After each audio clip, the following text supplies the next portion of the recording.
खुलुमबाय नोंथांमोनखौ दिनैनि बे गोथार फुंबिलिनि खौरां फोसावनायाव बयखौबो टाइम्स अफ बड'लेण्डनि जानानै गोसो गोथारै बरायहरनाय थाबाय। बे खौरां फोसावनायाव माबाफोर गेना गोरोन्थि जायोब्ला निमाहा होगोन होनना मिजिं थिबाय। दिनैनि खौरांखौ फोसावनो लादों आं धनन्जय रामसियारिया। रायजो राजाफोर आरो आंनि आंगो लोगो नोंथांमोन, दिनैनि बयनिख्रुइ गिबिसिन खौराङाव दं। तालिबाना सोरखार दानायनि सानसे उनावनो चाइनाया 229 कौटि रां अनसुंथाइ हरनायनि रादाय। आफगानिस्तानाव तालिबाना सोरखार दानायनि सानसे थानानैनो चाइनाया अनसुंथाइ हरगोन होननानै फोसावदों। चाइनानि फरेन मिनिस्टार वां हीआ आफगानिस्तानाव 229 कौटि रां नांगौ बेसाद, जाग्रा बेसाद, गानग्रा जोमग्रा, भेक्सिन आरो मुलि हरनाय जागोन होननानै फोसावो। लोगोसे थाबैनो 3 मिलियन कभिड भेक्सिन हरनाय जागोन होननानैबो बुंदों। मोनथिनाय बायदिब्ला थांनाय 15 आगस्तआव तालिबाना काबुलखौ लानो हानायनि उन समावनो चीन आरो पाकिस्ताना तालिबानखौ उदाङै हेफाजाब होबोदों आरो चीनआ गासैबो रोखोमनि हेफाजाब होलांनो थियारि होननानै फोरमायो। फारसेथिं तालिबाना आफगानिस्तानखौ गावसिनि आखायाव लाखांनायनि उनावनो चीनखौ गावसिनि लोगो महरै सिनायथि होबोदोंमोन आरो आफगानिस्ताननिफ्राय आमेरिकानि फायखि हानजाया थांखांनायनि उनावनो चीनआ गावसोरनि गोहोमखौ बांहोनो नाजाबोगासिनो दंखायोमोन होनना खौरां बिजोङाव मिथिनो मोननाय जादों। मैया कैलाश कलिनियाव थानाय दिल्लीनि गेस्ट हाउसआव बड'बा उपेन्द्रनाथ ब्रह्मनि मुसुखाखौ बेखेवनाय जाबाय। बे हाबाफारियाव बिटिआरनि गाहाय मावफुंगिरि सोद्रोमा प्रमद बर', लेङाइ गाहाय मावफुंगिरि सोद्रोमा गबिन्द बसुमतारी, एमएलए लरेन्स इस्लारि, दुलाराय बर' फरायसा आफादनि आफादगिरि दिपेन बर' आरो इउपिपिएल राजखान्थि हान्जानि वर्किं प्रेसिडेन्ट रोनगोरा नार्जारी आरो गोबां बर'नि दैदेनगिरिफोरखौ बाहागो लानायखौ नुनो मोन्दों। क'क्राझार लकसभा बियाबनि रायजो राजाफ्रा आंनो भट होयोब्ला 2024 मायथाइयाव देरहासारगोन रोखा बुंदों नब कुमार सरनियाया। आसामनि खुंथाय गोहोआव थानाय बिजेपिनि सोरखारा सरासनस्रा रायजो राजाफोरनि जेंनाखौ बोस्रांना होनो हायाखै। संग्रा गेसनि अख्रां गोमसारलायनाय, पेट्रल आरो डिजेलनि बेसेन बांनायखौ सोरखारा होबथानो हायैखौ गोख्रों रावजों सोंखारियो 5 नं क'क्राझार लकसभानि बियाबनि एमपि नब कुमार सरनियाया। क'क्राझार प्रेस क्लाबाव खुंजानाय मोनसे खौरांगिरि मेलनि गेजेरजों एमपि नब कुमार सरनिया बुंबावोदि खुंजानो गोनां उफ्रा बिधान सभा बिसायख'थियाव गण सुरक्षा पार्टिया थोंजोङै बादायलायनो साखाफारा। क'क्राझार लकसभा बियाबनि आइ आफा रायजो राजाफोरा आंनो फिन भट होयोब्ला 3थि खेबनि थाखाय 2024 मायथाइयाव एमपि महरै देरहासारगोन होनना रोखा बुंथियो। खौरांगिरि मेलाव सरनियाया बुंबावोदि बिटिसिआव इउपिपिएल, बिजेपि आरो जिएसपिनि मेट्र' जट सोरखारा खौसेयै सोरखार खुंगासिनो दङब्लाबो आसामाव बिजेपि हान्जाजों गण सुरक्षा पार्टिया लोगो नङा होनना फोरमायदों। माजुलिनि निमाथि गाथोनाव आसामनि गिबि मन्त्रि हिमन्त बिश्व शर्माया मैया दावबायहैनानै खौरां बिजोङाव माजुलिनि बुरलुंबुथुर दैमानि बिखायाव फैगौ नबेम्बरनिफ्राय दालां लुफुंनाय खामानिया जागायगोन होनना खौरां बिजोङाव फोरमायनायखौ नुनो मोननाय जादों आरो लोगोसे बे जाब्रबथायाव खहा जानाय सुबुंफोरनो राङारि अनसुंथाइ होनाय जागोन होनना खौरां बिजोङाव फोरमायनायखौ नुनो मोननाय जादों। निभा भाइरासजों गाग्लोबजानानै सा 68 सुबुङा आइसोलेसनाव थानांदों। हादराव कर'ना भाइरासनि गोसारनाया सेंबोनायनि उनावनो गुबुन मोनसे भाइरास बांबोनायखौ नुनो मोनबोगासिनो दङ। केरेलानि सावस्रि मन्त्रि बिना जर्जआ रायजोआव निभा भाइरासजों गाग्लोबजानाय आइसोलेसनाव थानाय सा 68 बेरामिफोरखौ गाहाम थासारियावनो दं होनना फोरमायदों। केरेलायाव निभा भाइरासजों 12 बोसोरनि उन्दै गथ'नि जिउ गोमालांनायनि उनावनो केरेला सोरखारा भाइरासजों गाग्लोबजानाय सा 68 सुबुंफोरखौ आइसोलेसनाव दोननाय जादोंमोन। मोनथिनाय बायदिब्ला गासिबो बेरामिफोरखौनो केरेलानि सोरखारि देहा फाहामसालियाव लाखिनाय जादों होनना मोनथिनो मोननाय जादों।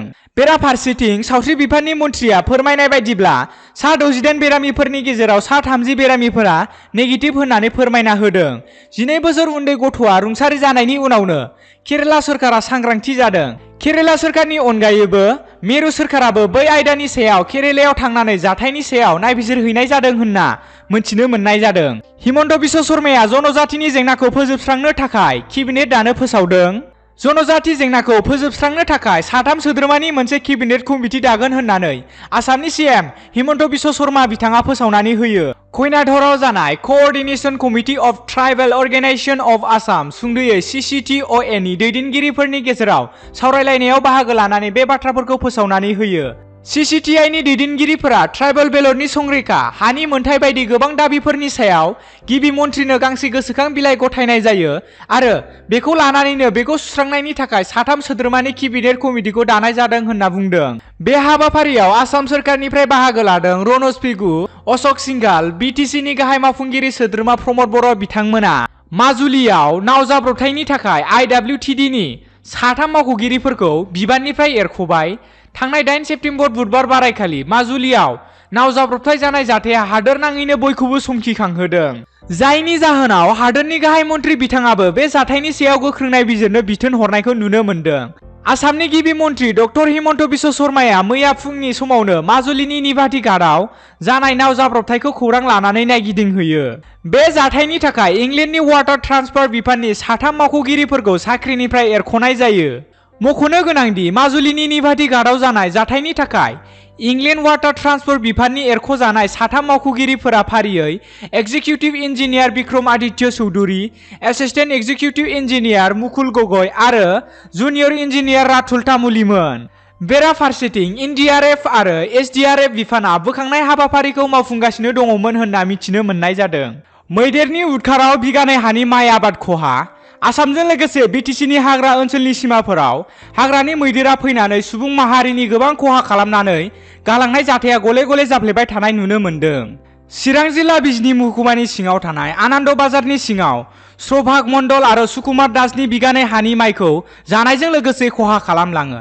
जाथाय जानाय जायगायाव दुलाराय आसाम बाङालि लाइमोन गौथम, बिष्णुपुर दख'रा गौथुमनि आफादगिरि प्रभाक आर्य, आसाम बाङालि लाइमोन फरायसा आफादनि बिष्णुपुर दख'रा आफादनि आफादगिरि जन सरकार सावरायनायनि गेजेरजों बुङोदि गासैबो गेदेमा सुबुंफोरानो बिसायख'थिनि समावल' रायजोनि सेराव फैयो होननानै। नाथाय भट मोननायनि उनाव रावबो खौरां लाया। बिटिआरनि हाग्रा बिफानाव बिबान मोननाय रनजित बसुमतारीखौ खावलायहरनाय जायोदि थाबैनो मोब्लिब चार्जनि खाबु खालामनानै होयो होननानै आफादगिरिया बुङो। बिटिआरआव रां दाबि खालामनानै गिग्लुंहोनाय दावहारु बर'खौ उदालगुरि पुलिसआ खाबाय।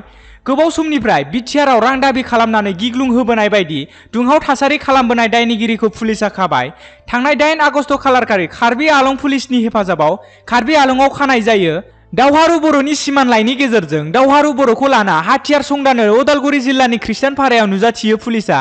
बेयावनो पुलिसनि आखाइनिफ्राय खारखुमानो नाजायो दावहारु बर'आ आरो लोगो लोगो पुलिसआ गुलि गावहरो आरो आथिङाव गुलि नाङो होनना मिथिनो मोननाय जादों। मख'जाथावदि पुलिसनि गुलिजों जोखोम जानाङो दावहारु बर'आ। फाहामथाय होनो दावहारु बर'खौ गाज्रि हालोदाव तेजपुर मेडिकेल कलेजाव थिसननाय जायो। दावहारु बर'नि दैदेननायाव बिटिआरआव गोदानै हाथियार दैग्रा आफाद दानो थामथिम खालामनाय जाथायखौ सिङारि सोंलुनिफ्राय रैखाथि बिफाना सोंलु मोन्दोंमोन। दावहारुआ कार्बि आंलंनिफ्रायनो बे गोदान आफादखौ दानो थामथिम खालामदोंमोन होनना पुलिस बिफाना मिथिहोयो। रायजो सभानि उफ्रा बिसायख'थिनि खालार फोसावबाय। गं 7 रायजोनि मासिखौ लानानै खुंफुंजागोन। बिसायख'थि आय'गआ बृहस्पतिबार बारायाव रायजो सभानि उफ्रा बिसायख'थिनि खालारखौ फोसावना होबाय। बिसायख'थिनि आय'गआ फोसावनाय बायदिब्ला तामिलनाडु, सोनाब बंग', आसाम, महाराष्ट्र, पुडुचेरी आरो मध्य प्रदेशआव बिसायख'थि खालामनाय जागोन। मख'जाथावदि गं 7 रायजोआव उफ्रा बिसायख'थिया फैगौ अक्ट'बर दाननि 4 खालाराव खुंफुंजागोन। मख'जाथावदि आसामनि दानि बुंथिगिरि बिस्वजित दैमारिया थांनाय समाव बिपिएफ दोलोनिफ्राय रायजो सभानि सोद्रोमा जानानै बिबान एंगारनानै बिजेपि दोलोआव हाबदोंमोन। दैमारिया आसाम बिधानसभा बिसायख'थियाव बिजाथि महरै गसंनानै देरहासार जायो, जायनि जाहोनाव आसामनिफ्राय रायजो सभाया मासिया लांदां जानानै दङ। बिसायख'थिनि आय'गआ रादाब बिबुंसारनि गेजेरजों बेखौनो फोरमायना होदोंदि फैगौ अक्ट'बर दाननि 5 खालारखालि उफ्रा बिसायख'थिनि फिथायखौ फोसावनाय जागोन आरो कभिड-19नि नेमखान्थि बायदियै फालिनानै बे उफ्रा बिसायख'थिखौ खुंनाय जागोन होनना खौरां बिजोङाव मिथिहोनाय जादों। दिनैनि रादाब फोसावनाया एसेनोसै। नोंथांमोना भिडिअखौ मोजां मोनदोंब्ला लाइक, शेयार आरो साबस्क्राइब खालामना हो। गोजोन्थों।